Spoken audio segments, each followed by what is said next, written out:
నిరంతరము పునరుద్ధరించుటకు స్వస్థపరచుటకు సిద్ధ మనసు కలవాడైన యేసుక్రీస్తు ప్రభువారికే ఘనత మహిమలు చెల్లిస్తూ మీ అందరికీ నా శుభములు. ఈ రోజు మన వాక్య ధ్యానం యోహాను సువార్త 9వ అధ్యాయం 1 నుంచి 7 వచనాల వరకు. గత ధ్యానంలో తాను లోకమునకు వెలుగు అని ప్రకటించిన యేసు ప్రభువారు 8వ అధ్యాయంలో ఇప్పుడు ఆ వెలుగును ఒక పుట్టు గుడ్డివాని జీవితంలో కార్యరూపంలో చూపిస్తా ఉన్నారు. 8వ అధ్యాయంలో మాటల ద్వారా ప్రకటించిన సత్యం 9వ అధ్యాయంలో కార్యరూపంలో కనబడుతుంది. కాబట్టి ఈ అధ్యాయం కేవలం ఒక అద్భుతాన్ని వివరించడం మాత్రమే కాదు గాని ఆత్మీయ అంధత్వాన్ని తొలగించి మనిషికి నిజమైన వెలుగును అనుగ్రహించడానికి యేసుక్రీస్తు ప్రభువారు వచ్చినట్లుగా తెలియచేసే ఒక గొప్ప సంఘటన మనకి ఇక్కడ కనబడుతుంది. కాబట్టి ఈ రోజున యోహాను సువార్త 9వ అధ్యాయం 1 నుంచి 7 వచనాల ద్వారా పుట్టుకతోనే గుడ్డివాడైన ఒక మనిషి జీవితంలో దేవుని మహిమ ఎలా ప్రత్యక్షమైందో, ప్రభు అతన్ని ఎలా స్వస్థపరిచారో, అలాగే ఆ సంఘటన మన ఆత్మీయ జీవితానికి ఏమి బోధిస్తుందో ధ్యానం చేద్దాం. మనం మొదటి 2 వచనాలు చూసినట్లయితే, ఆయన మార్గంను పోచుండగా పుట్టుగుడ్డి అయిన ఒక మనుష్యుడు కనపడెను.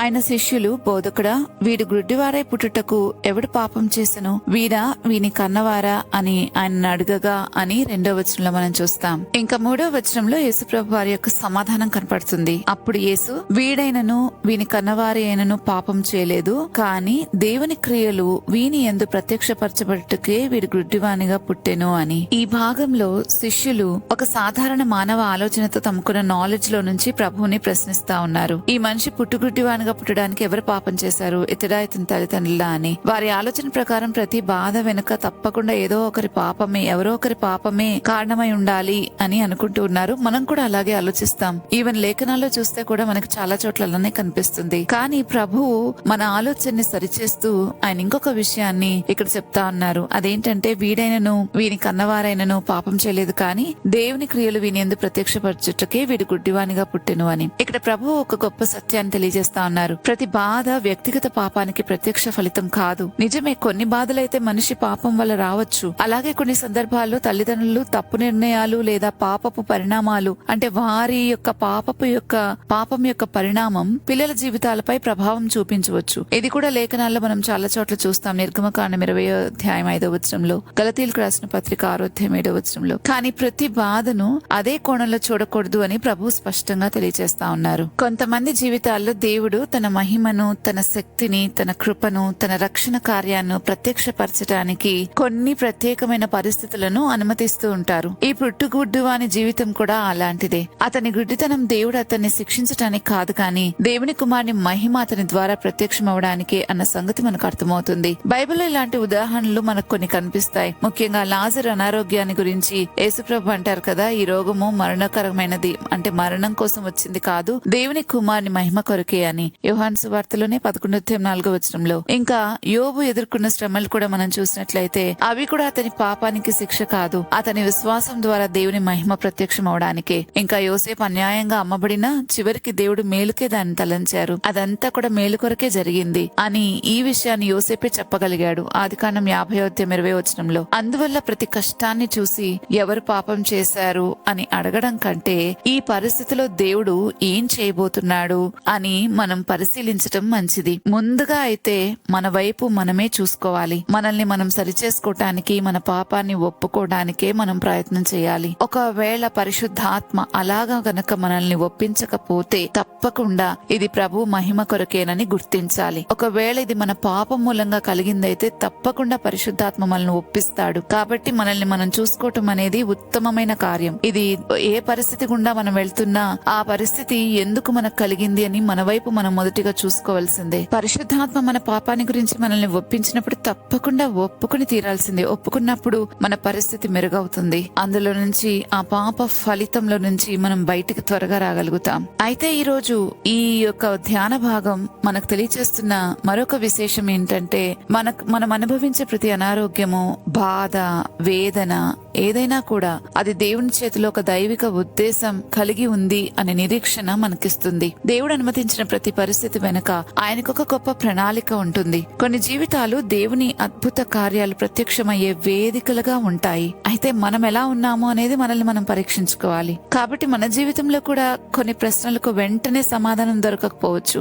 అయితే ఒక విషయం మాత్రం నిశ్చయం, దేవుని చేతిలో ఉన్న జీవితం ఎప్పుడు వ్యర్థం కాదు. ఆయన అనుమతించిన ప్రతి పరిస్థితి చివరికి ఆయన మహిమను వెల్లడించటానికి, మన విశ్వాసాన్ని బలపరచటానికి, అనేక మందికి సాక్ష్యంగా నిలవడానికి ఉపయోగపడుతుందని మనం అర్థం చేసుకోవాలి. ఇదే ఇక్కడ ప్రభు మనకు బోధిస్తున్న గొప్ప ఆత్మీయ సత్యం. ఇంకా 4వ వచనాన్ని చూస్తే, పగలున్నంత వరకు నన్ను పంపిన వాని క్రియలు మనం చేయుచుండవలెను, రాత్రి వచ్చుచున్నది అప్పుడెవడునూ పని చేయలేడు అని వాక్యాన్ని మనం చదువుతాం. అయితే ఇక్కడ పగలు అంటే దేవుడు పనిచేయడానికి ఇచ్చిన అవకాశము, కృపాకాలము, సేవ చేసే సమయము. రాత్రి అంటే ఆ అవకాశం ముగిసే సమయం. ప్రభు భూమిపై తన పరిచర్య కూడా ఒక నిర్ణయించబడిన సమయంలో సమస్తము పూర్తి చేసి ఆయన ఆరోహణమయ్యారు. ఒక్క రోజు కూడా ఆయన వృధా చేయలేదు. ఈ సూత్రం మన జీవితానికి ఎంతగానో వర్తిస్తుంది. దేవుడు మనకి ఇచ్చిన జీవితకాలం, ఆరోగ్యం, అవకాశాలు, సేవ చేసే సమయం సదాకాలం శాశ్వత కాలంగా ఉండవు.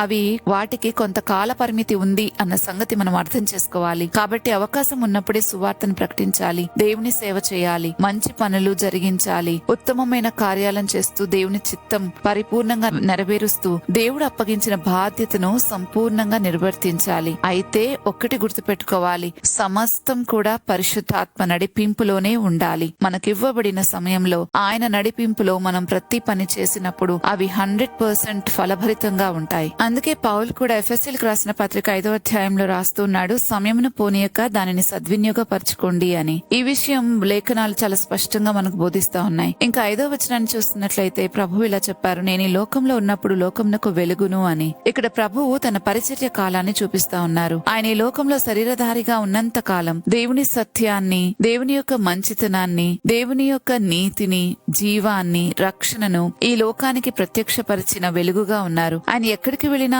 అంధకారం తొలగిపోయేది, అజ్ఞానం పోయేది, పాప బంధకాలు తెగిపోయాయి. ఎందుకంటే వెలుగు ఎక్కడుంటుందో అక్కడ చీకటికి స్థానం ఉండదు కదా, అక్కడ చీకటి పారిపోవలసిందే. అయితే ప్రభు ఆరోహణమైన తర్వాత ఈ వెలుగు లోకంలో ఆగిపోలేదు. అదే వెలుగును తన శిష్యుల ద్వారా ప్రభు కొనసాగించడం మనం చూస్తాం. అందుకే మత్తయి సువార్త 5వ అధ్యాయం 14వ వచనంలో ప్రభు అన్నారు, మీరు లోకమునకు వెలుగై ఉన్నారు అని. గమనించండి, మనం స్వంతంగా వెలుగు కాదు, క్రీస్తు వెలుగును ప్రతిబింబించే వారం. ఆయన వెలిగిస్తే వెలిగించబడిన వారం. అంతేకాని మన సొంతంగా ఎవరము మనం వెలుగైపోలేదు. ఇది గుర్తుపెట్టుకోవాలి. ఆయన మనలో నివసిస్తున్నందువలన మన జీవితాల ద్వారా ఆ వెలుగు ప్రపంచానికి కనిపిస్తుంది. ఒకవేళ ఆయన మనలో నివసించకపోతే మనము చీకటిలో ఉన్న వారమే కాని వెలుగులో ఉన్న వారము కాదు అనేది గుర్తుపెట్టుకోవాలి. అందుకే ప్రభు తర్వాత ఇంకో మాట కూడా చెప్పారు, మీ వెలుగు మనుషుల ఎదుట ప్రకాశింపనీయుడి, అప్పుడు వారు మీ సత్క్రియలను చూచి పరలోకమందున మీ తండ్రిని మహిమపరచుదురు అని. అదే మత్తయి సువార్త 5వ అధ్యాయం 16వ వచనంలో. కాబట్టి ఈ యోహాను సువార్త 9వ అధ్యాయం 4-5 వచనాలు మనకు ఒక గొప్ప 2 బాధ్యతలను గుర్తు చేస్తా ఉన్నాయి.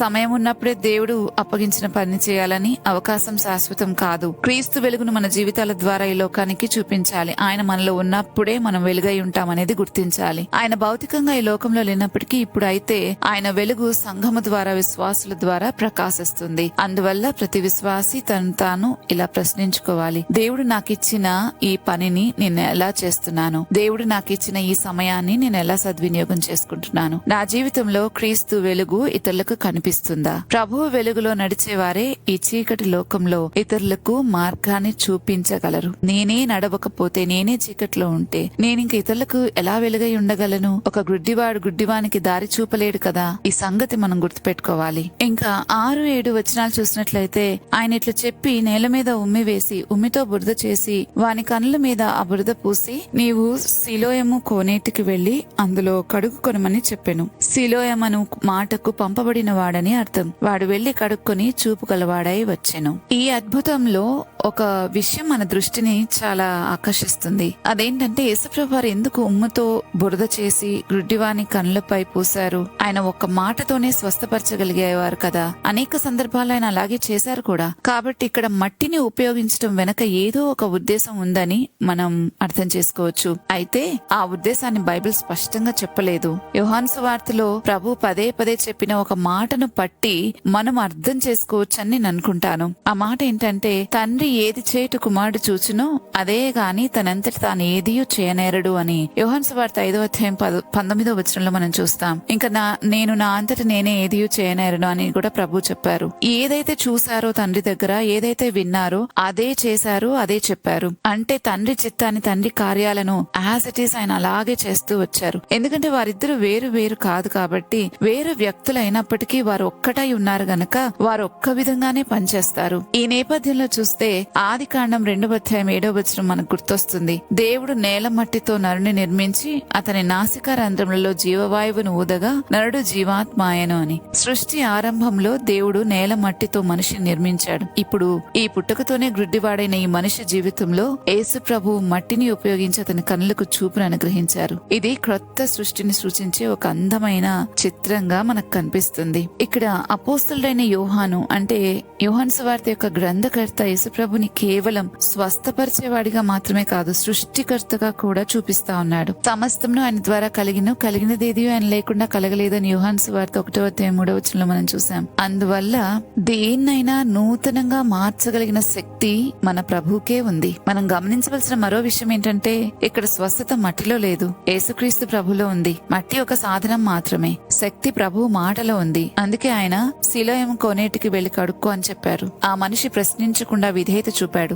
అతడు వెళ్లి కడుక్కున్న వెంటనే చూపు పొందాడు. కాబట్టి ఈ సంఘటన మనకి ఇంకొక 2 గొప్ప సత్యాలను వివరిస్తా ఉంది. యేసుక్రీస్తు ప్రభువారు సృష్టికర్త. మొదట మనిషిని నిర్మించిన దేవుడే ఇప్పుడు పాడైన దానిని పునరుద్ధరించగలిగిన వాడు. దేవుని కార్యం ఎలా జరుగుతుందో పూర్తిగా అర్థం కాకపోయినా ఆయన మాటకు విధేయత చూపినప్పుడు ఆయన శక్తి మన జీవితాల్లో ప్రత్యక్షమవుతుంది అనేది ఈ సందర్భం మనకు వివరిస్తా ఉంది. గుడ్డివాడు ముందుగా అర్థం చేసుకోలేదు కానీ విధేయత చూపించాడు. ఆ విధేయత అతన్ని అద్భుతమైన అనుభవంలోకి నడిపించింది. ఈ విధంగా చూస్తే యోహాను 9లోని అద్భుతం కేవలం ఒక గుడ్డివానికి చూపివ్వడం మాత్రమే కాదు గాని సృష్టికర్త అయిన యేసుక్రీస్తు ప్రభువారే పాడైన ఏ సృష్టినైనా పునరుద్ధరించగలిగిన వాడు అనే గొప్ప సత్యాన్ని, ఆ సత్యానికి ఒక సూచనగా దీన్ని వివరించటం జరిగింది.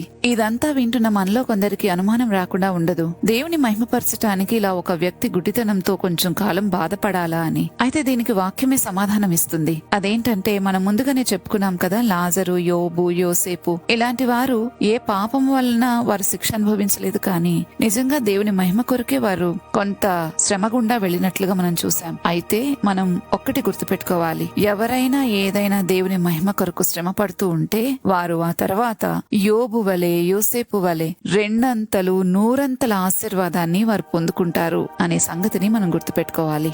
ఏ పాత్రనైనా దేవుడు వాడుకుంటే చాలా గొప్ప ఆశీర్వాదాన్ని ఇస్తారన్న సంగతిని మనం మర్చిపోకూడదు. కాబట్టి ప్రభు మహిమ కొరకు ఏదైనా నష్టపోతే, మనం ఏదైనా కష్టపడుతుంటే, ఏదైనా బాధ గుండా వెళ్తుంటే మాత్రం ఆ తరువాత మనం పొందుకునే ఆశీర్వాదాలు అంతింత కాదు. ఇది గుర్తుపెట్టుకోవాలి. ఎవరైతే దానికి సిద్ధంగా ఉంటారో ప్రభు అలాంటి వారినే వాడుకుంటారు. ఈ ధ్యానం ద్వారా మనం అర్థం చేసుకుంటున్నాం, మన జీవితంలో ఎదురయ్యే ప్రతి బాధ శిక్ష కాదు, కొన్ని సందర్భాల్లో దేవుని మహిమ ప్రత్యక్షమయ్యే వేదిక.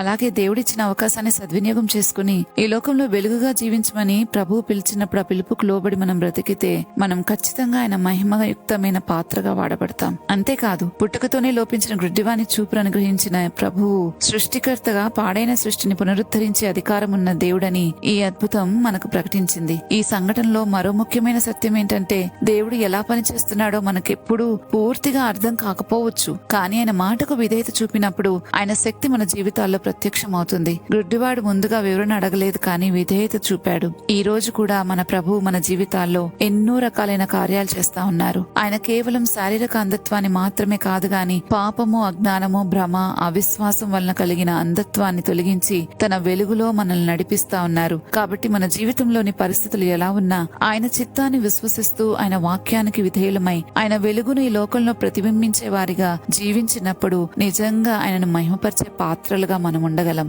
అప్పుడు మన జీవితాలు కూడా దేవుని మహిమను ప్రత్యక్షపరిచే సజీవ సాక్ష్యాలుగా మారుతాయి. ప్రార్థించుకుందామా? నిరంతరము పునరుద్ధరించుటకు, స్వస్థపరచుటకు సిద్ధ మనసు కలవాడైన మా ప్రభా, నీకు స్తోత్రాలు చెల్లిస్తున్నాం. ఈ రోజు ఈ ధ్యానం ద్వారా మాకు తెలియచేసిన గొప్ప ఆత్మీయ సత్యాలను బట్టి నేను స్తుతిస్తా ఉన్నాం.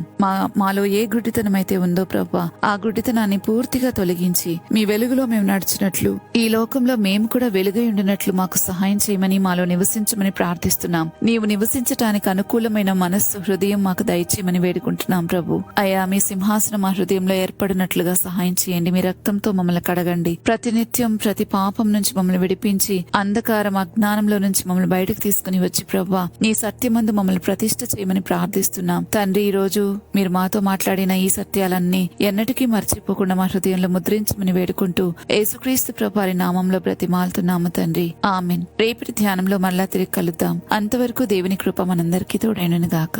ఆమెన్.